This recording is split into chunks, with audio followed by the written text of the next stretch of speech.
noite a todos. É com muita alegria em nossos corações que a gente recebe a oradora espírita, a Luísa Puric. Ela hoje vai nos presentear com o tema do Dr. Euripides Sarnufo. Vamos envolvê-la com todo o nosso amor para ela desenvolver o tema e calar fundo dentro dos nossos corações. Bem-vindo. Hoje a gente vai conversar um pouquinho a respeito de Eurípides, uma pessoa boníssima, uma história de vida dedicada ao amor ao próximo e talvez sirva de inspiração para os nossos desejos, para os nossos pensamentos, para a nossa vontade de fazer alguma coisa diferente por nós e pelos outros.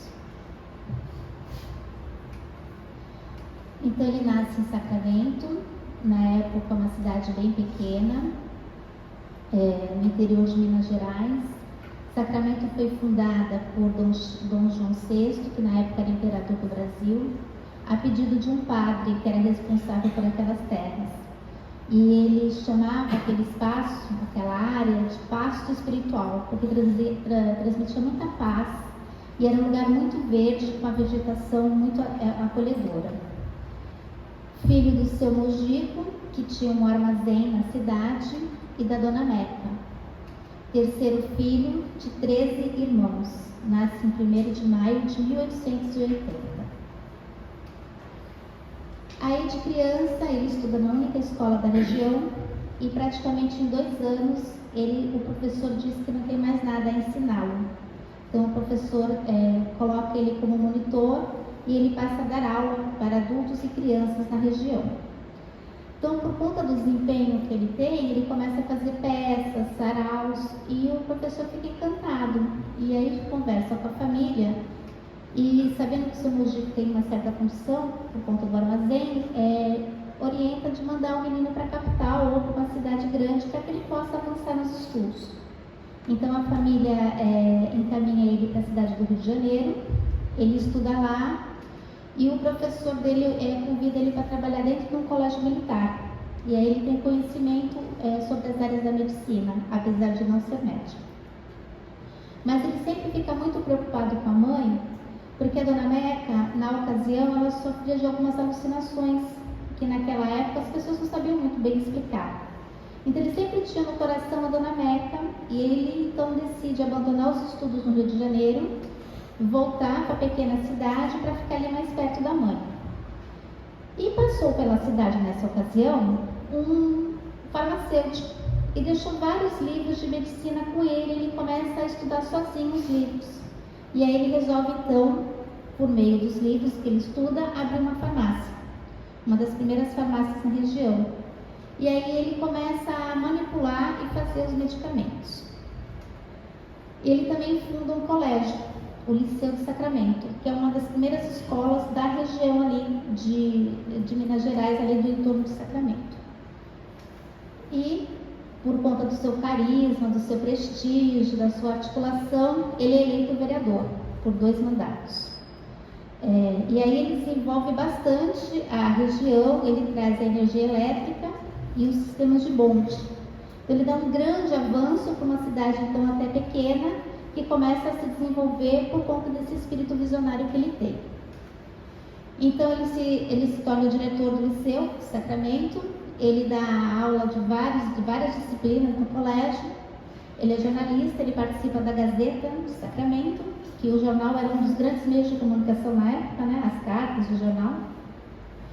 E ele é secretário de uma instituição de caridade ali na região, bem famosa e bem acolhedora, porque a Igreja Católica nessa época era a religião dominante e tinha um trabalho assistencial, e ele era de família católica e muito católico.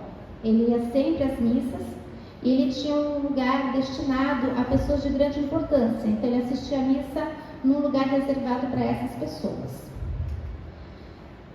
E aí tem a história da fazenda de Santa Maria. Então ele tem um tio, que é esposo da madrinha dele, que tem uma fazenda na parte rural de Sacramento. E nessa fazenda, o tio dele passa a ter, esse é o tio, ele passa a ter algumas situações que ele não sabe lidar. que são os fenômenos mediúnicos que eles não sabiam explicar. Então, as pessoas que moram ali ou em torno da fazenda, veem as portas abrirem e fecharem, mesmo estando trancadas, mesmo não tendo vento, as coisas deslizarem da mesa sozinhas, batidas, palavras, vozes. Então, às vezes, elas estendiam as roupas no varal e as roupas amanheciam com marcas de mão, né? Então, isso acabou deixando as pessoas muito assustadas. E o tio dele, que era o dono da fazenda, ele começa a ficar muito preocupado com o que está acontecendo. Então, vem o seu Frederico Peiró, que é um espanhol, que vem para o Brasil e que teve contato com a doutrina espírita por conta do falecimento da mãe. Então, no processo de luto, ele recebeu uma carta psicografada da mãe dele com mensagem que só eles saberiam, que ninguém mais, principalmente aqui no Brasil, não teriam contato com essas situações que os outros desconheciam. Então ele acaba se tornando espírita e ele passa a estudar o espiritismo e ajuda o desenvolvimento de pessoas na doutrina espírita e a fundação de centros espíritas. E é o que eles fazem na fazenda. Então eles montam um dos primeiros centros espíritas na região. E as pessoas que trabalham no centro são as pessoas da fazenda, os camponeses, os agricultores, as pessoas ali que não tinham muita instrução e mal eram alfabetizadas. Então elas também faziam aquela mesma situação que a gente via nos primeiros centros, né, que são dos fenômenos mediúnicos, as batidas, as psicografias, as cestinhas. Então era mais ou menos o que acontecia na fazenda. E os médios eram essas pessoas. Em especial, aqui está a madrinha dele, seu Mariano, madrinha. Eram esse casal, pessoas bem simples, praticamente não alfabetizadas, mas eram os médios que tinham maior ostensividade. Então, os médios que tinham psicofonia, psicografia, os efeitos físicos mesmo. E aí, o Eurípides, então, um dia vai visitar o tio nessa fazenda, católico, né? E se depara com essa situação, ele fica espantadíssimo.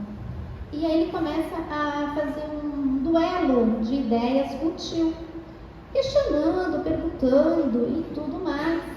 Só que o Eurípides, pelo fato de ele ter já tido uma vida acadêmica, de ter estudado, ele consegue ter mais argumentos, fazer mais perguntas que o tio não consegue responder.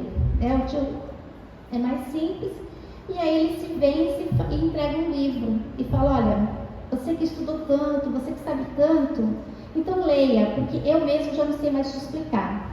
E é o primeiro livro que ele tem contato da doutrina espírita, que é o livro Depois da Morte, de Leon Denis. Esse livro é bem interessante, ele vai falar um pouco sobre a vida espiritual, a nossa existência após a nossa morte do corpo físico. E ele fala também um pouco na introdução sobre várias religiões. Ele faz um apanhado de várias religiões, é um livro bem interessante. Leon Denis era o plano B da espiritualidade se Allan Kardec não conseguisse levar à frente a codificação. Então, os livros dele são de alta qualidade, eu até indico para vocês lerem. São livros bem interessantes. Tem o problema do ser do homem, o problema do ser do homem, da dor, do estilo e da dor. E tem o Invisível também, é um livro bem interessante. Os livros de Leon Denis são bem interessantes da gente ler. Até uma boa opção, se alguém quiser passar o ano novo lendo alguma coisa diferente, é um livro bom para acompanhar a passagem do ano. E aí ele pega o livro e lê a madrugada inteira, e ele só levanta da cadeira quando ele termina de ler o livro, e ele fica muito intrigado com o que ele está lendo. E aí ele passa a ler outros livros da doutrina espírita, passa a ler os livros de Allan Kardec, e aí ele se depara com o Evangelho segundo o Espiritismo. Nessa ocasião que ele leu o Evangelho, o Eurípides, ele gostava muito do Evangelho, mas a parte do Evangelho que ele achava mais profunda, mais bonita, mais sensível, era o Sermão do Monte, que é das Bem-aventuranças. E aí, tem uns relatos nos livros que ele abre o Evangelho e abre justamente nessa passagem. E ele fica encantado. Bem, aí ele resolve voltar lá para a fazenda do tio para ver mais de perto o que estava acontecendo. Porque ele fica intrigado, ele fica pensando, começa aquele misto do que ele aprendeu na igreja, do que ele lê nos livros, do que ele assistia na fazenda. E aí na fazenda ali, com as pessoas em desenvolvimento mediúnico, trabalhando, dando assistência, ele pensa, se isso mesmo fosse verdade, se fosse tudo isso que nem está nos livros, bem que alguém podia fazer uma preleção do Evangelho, mas não de qualquer parte do Evangelho, do Sermão do Monte, das Bem-aventuranças. E aí, durante o desenvolvimento lá das atividades, o camponês mais simples faz uma preleção sobre o Evangelho que ele mesmo não acredita nas palavras que aquela pessoa estava falando, dizendo, explicando, de tão importante, com tanta delicadeza, né? E ele fica assustado. E aí ele realmente é o primeiro passo que ele se convence que aquilo realmente é do jeito que acontece. E aí ele passa então a frequentar o centro e fazer parte do centro. E aí ele recebe então a assessoria do Dr. Bezerra de Menezes, de outros amigos espirituais e do São Vicente Paulo. E aí o São Vicente faz uma manifestação para ele, se apresentando como protetor. Desde o nascimento, o São Vicente acompanha a existência dele, porque eles juntos têm uma missão. E aí começa então a grande missão do educador e do médium no movimento espírita. E aí ele passa a ter assessoramento de outros espíritos, e aí ele institui a oração das 9 horas do Bezerra de Menezes, que é aquela corrente que lá em Minas é bem forte, inclusive, que todo dia às 9 horas as pessoas param e fazem a prece do Dr. Bezerra. E tem vários centros e grupos que se juntam para fazer a prece nesse mesmo horário. Essa é a sobrinha dele, a Egorina, e ela liderou por muitos anos essa prece e o movimento da prece das 9 horas do Dr. Bezerra de Menezes. Bem, aí ele recebe uma orientação espiritual porque ele queria vender o liceu, o colégio. O colégio estava muito endividado, as finanças não estavam nada bem, ele estava pensando em vender os móveis e vender o prédio para outra coisa, para outro comércio. E aí ele recebe a orientação espiritual que realmente o colégio deveria fechar.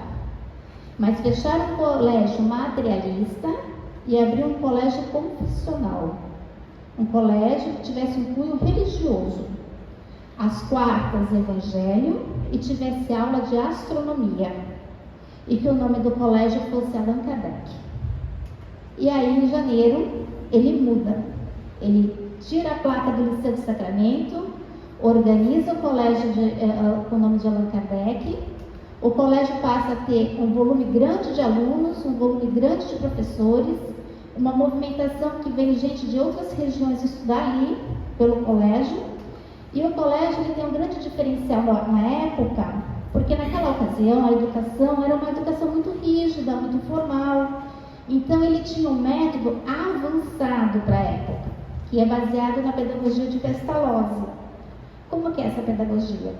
Mistura-se meninos com meninas, não existe castigo, não existe palmatória, não existe punição, todos são capazes de aprender, não se separa ninguém e não há melhor e nem medalhas, não há competição. Eles aprendem a ser solidários e cooperativos. Não existe o primeiro da classe, existem todos da classe. Para aquela época, isso era um avanço educacional muito grande, porque saíram daqueles padrões centrados, né? Bem, e aí ele também recebe a orientação espiritual de fundar uma farmácia espírita, que ele dá o nome de Esperança e Caridade. E aí, a farmácia ele monta do lado do armazém do pai. Então, o pai tem um armazém, e numa das portas, ele organiza e monta uma farmácia. E aí vira aquele burburinho na cidade, porque todo mundo vai lá, todo mundo pega o remédio, porque ele faz o remédio. E aí ele passa a montar um grupo de estudo do Evangelho no centro. Então, eles passam a estudar livros, o Evangelho, a doutrina, e ele vai cada vez mais se aprimorando. E Bezerra de Menezes cada vez mais vai orientando ele nessa questão da farmácia. E a farmácia vai tendo um movimento muito grande na cidade. Então ele passa grande parte do tempo dele dedicado a fazer receitas. E como que funcionam essas receitas? Ele senta e começa a escrever as receitas, começa a fazer os remédios. E aí aparece a pessoa e ele fala, essa receita é para você, porque você está com isso, não é isso? A pessoa, então é só pegar o remédio. E aí ele começa a ter essa antecipação. Ele começa a fazer as receitas, ele passa o dia todo fazendo receitas, e as pessoas vão vindo e ele sabe depois para quem é cada receita. E isso causa um burburinho, né? Porque começa todo mundo a ficar muito preocupado. E ele começa a ter uma outra manifestação mediúnica. Ele está dando aula no colégio, ou lá como diretor lá do colégio, e ele para como se ele estivesse dormindo.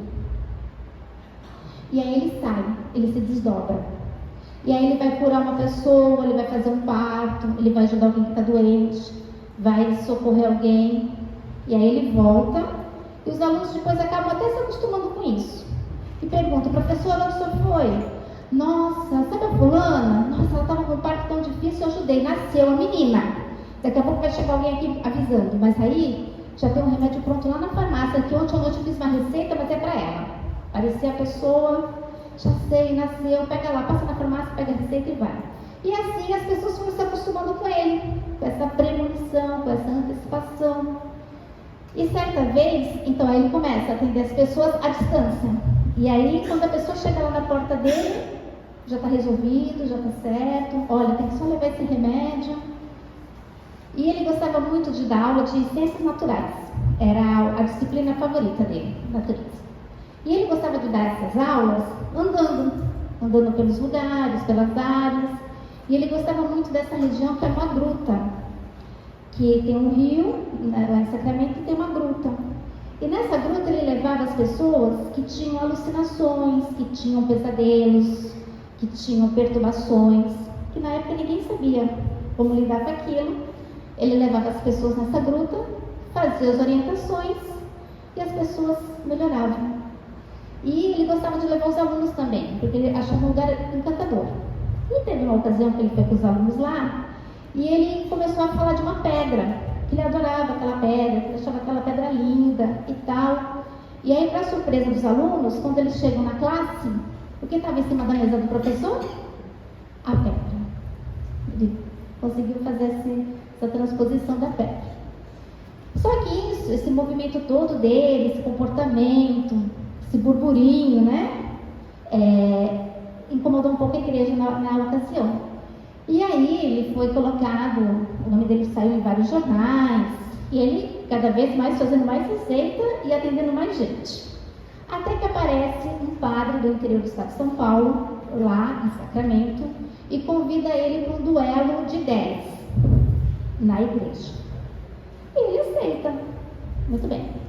E aí começa essa questão, né? Um pergunta, outro responde, um fala, o outro argumenta. Bem, ele saiu, as pessoas assim adoraram a fala dele, o padre meio que desistiu da história, e aí realmente as pessoas gostavam do serviço dele, acreditavam que aquilo era um ato de bondade, um ato de amor. Não tinha como falar que ele era uma pessoa, era só diferente do que a igreja colocava, né? E o que as pessoas desconheciam a respeito da doutrina espírita.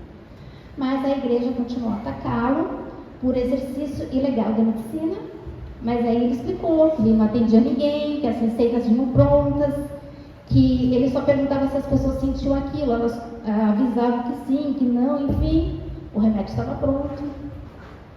E num desses desdobramentos que ele tinha, que eram vários que aconteciam com ele encontrou novamente o protetor dele, São Vicente Paulo, que falou, olha, Eurípides, a gente vai precisar organizar aí esses dias, porque o seu plano reencarnatório está terminando. Então a gente precisa ir correr com algumas coisas. Olha só, gente, imagina, né? Alguém aparecer para você e falar, olha, vamos adiantar aí, porque ó, o tempo está acabando, né? Tem algumas coisas pendentes, arrumar a mala, que a gente, ó, vai partir. E aí, isso acontece em abril, e as pessoas que tinham convívio com ele, né? Quando ele desdobrava, as pessoas, e aí o que aconteceu? Ele disse, vou fazer a mala, né? Tem que fazer minha mala.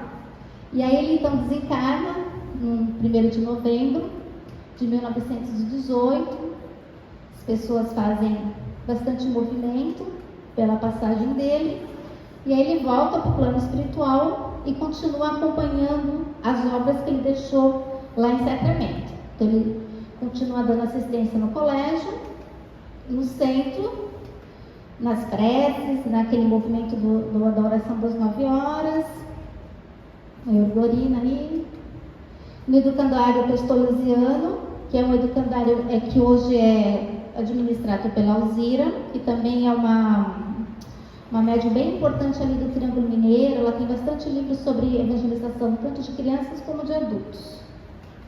E pela família Novelino, que é uma família que deu bastante assistência a Euripides nessa época do movimento espírita. Chico Xavier tem uma psicografia de 1950 falando a respeito do trabalho de Euripides, do plano espiritual para cá. Os 2 marcos de Sacramento, que é o Centro Espírita Esperança e Caridade, e o Colégio Allan Kardec. Bem, a mediunidade dele era uma mediunidade assim bem ampla, né? Então ele tinha inspiração, cura, vidência, fazia receitas, psicofonia, psicografia, desdobramento. E ele movimentava o correio da cidade. Ele chegava a responder 500 cartas. Você imagina, naquela época, a carta era um dos principais meios de comunicação. Numa cidadezinha, né, pequenininha, que nem Sacramento, o correio praticamente trabalhava para Euripides, né? De mandar e devolver, né? Esse livro, ele fala bastante sobre os grandes espíritas do Brasil e tem um capítulo destinado para ele. E até tem uma citação que eu achei interessante, que dizem que a cidade acabou se desenvolvendo por causa das romarias, que as pessoas iam para lá para poder ter assistência com ele. Aqui é uma das curiosidades desse livro. Ele fala um pouquinho da vida de duas outras encarnações que ele teve antes de ser Euripides, né? Então ele era um judeu essênio. Essênios são um grupo de judeus à época de Jesus, mas eram judeus assim mais esclarecidos. Eles tinham umas condutas um pouco mais elevadas, uns comportamentos um pouco mais diferenciados. Então José de Arimateia, Nicodemos, Jesus e alguns outros eram essênios, um grupo de judeus. E ele era um desses essênios, com o nome de Marcos, e Jesus dá a missão para ele de espalhar a boa nova. Esse livro da Cora Novalino também fala um pouco da vida dele na época de Jesus, quando ele também teve a encarnação ali paralela com Jesus. Depois ele tem essa outra encarnação como Rufo. Quem não leu esse livro também, uma ótima indicação, Ave Cristo, maravilhoso, né? Ele fala um pouquinho da época da conversão dos primeiros cristãos, logo que tem a crucificação de Jesus, que começa aquele movimento do cristianismo, dos romanos estarem perseguindo os cristãos. Então é mais ou menos esse cenário, é um romance, é uma história. E aí é quando ele tem a encarnação como Rufo. Depois tem uma outra encarnação bem importante, que é o primeiro momento que ele tem contato com a doutrina espírita, que é quando ele é lá no ETER, ele participa da Sociedade de Estudos Espíritas de Paris, participação na Revista Espírita e nas obras póstumas. Ele foi amigo de Pestalozzi, que é aquele educador com quem ele teve a base para montar a escola, essa pedagogia mais humanista. E ele teve contato com mesmerismo, que é o magnetismo. Então, você vê como uma encarnação ajuda a gente na outra, né? Então, a gente acha assim, nessa, nossa, eu só faço isso, né? Mas na outra passada, você já teve contato com outras coisas que te deram maior condições para essa, você fazer outras, e esta para uma nova missão, talvez maior, mas com mais compromisso, né? Então a gente vai assim, de degrau em degrau. Aí a questão que ele tem o contato com a doutrina espírita, e que lá em Sacramento ele ajudou muito essa questão da saúde mental, que naquela ocasião, né, naquele 1800, 1900, não tínhamos ainda tanto estudo, e o estudo que se tinha era um estudo mais traumático, né? Um tratamento mais doloroso. E ele já tinha uma conduta mais, vamos dizer coisa era assim mais humanizada, mais espiritual. Ele fazia um tratamento ali naquela gruta, né? No YouTube, outra indicação, tem um documentário sobre a vida dele, muito legal, bem organizado, narrado por Lima Duarte, com fotos, com passagens, bem interessante. E aí eu separei uma frase, uma das frases que ele tem, para a gente estar encerrando aqui a nossa fala: o amor é tudo o que temos, o único caminho pelo qual um pode ajudar o outro. E aí foi basicamente que ele fez isso na existência dele, né? Tentou ajudar quem ele pôde, do jeito que ele pôde. Então, eu penso que histórias como a dele pode nos inspirar também a que a gente possa ajudar das nossas limitações, no que a gente faz, no nosso fazer, nas nossas condições, mas que a gente possa ter esse olhar atento e generoso de quem está ao nosso lado, à nossa frente, para que a gente possa dar a mão, dar um sorriso, dar uma palavra, ou até ajudar de uma outra forma. Eu acredito que o amor é que nos une, né? E principalmente porque é o que Jesus nos ensinou. É essa lição que ele trouxe para a gente há tanto tempo, que a gente ainda tem tanta dificuldade, né? A gente ainda tem tanto tropeço, mas que a gente tem que resistir e insistir. E que esse amor de Jesus possa ficar com cada um de nós.